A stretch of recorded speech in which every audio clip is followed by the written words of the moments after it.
Hi, Shelby Joe Long here, Senior Vice President of the Strategic Advisor Board and CEO of Business Dynamics. Also, communication expert, professor of communication that helps businesses navigate those challenging communication issues within their business to help bring their business to the next level and help increase the culture and within their business.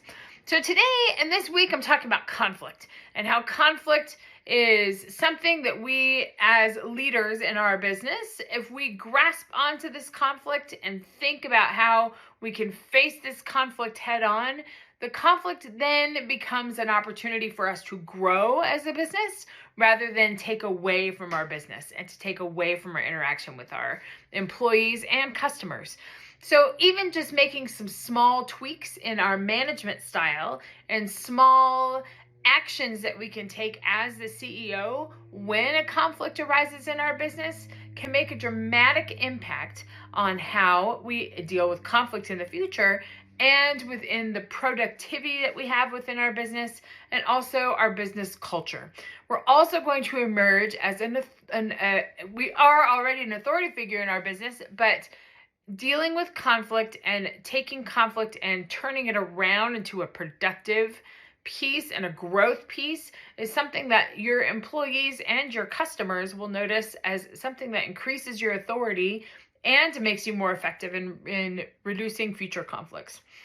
But first of all, just the nature of conflict. The nature of conflict in business and between people, it's personal. People don't really like being in conflict.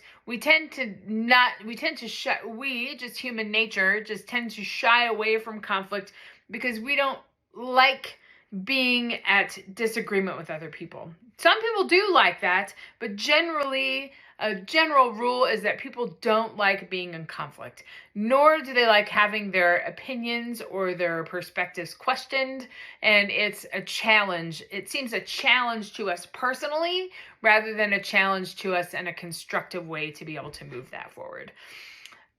That happens with every single person in personal conflicts, in relationship conflicts, and then in conflicts in the business.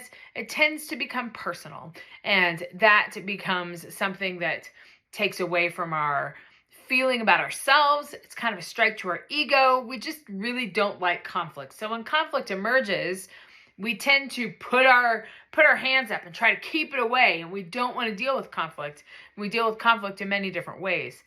However, as the CEO of a business, when a conflict arises in your company, it's important to address that conflict and do it kind of head on and do it with the parties that are involved, but then make that an opportunity for a discussion with your larger business. Whether you have 2 employees or 10 or 100, it's a good idea to involve people in that conversation.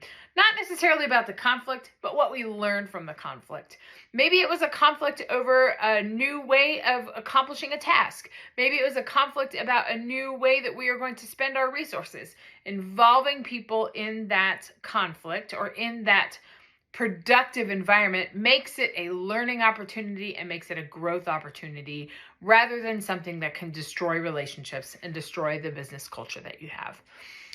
So just taking a few simple steps, putting yourself in a position to mediate the conflict, to talk about how we can resolve these things and move forward in a productive manner, make conflict a constructive part of your business environment rather than a destructive part. I work with businesses and their culture and their conflict resolution all the time. Love it. If you have a problem, you can reach out and we can talk about ways that we can move forward. ShelbyJoeLong.com is where you find me, and I'll see you tomorrow.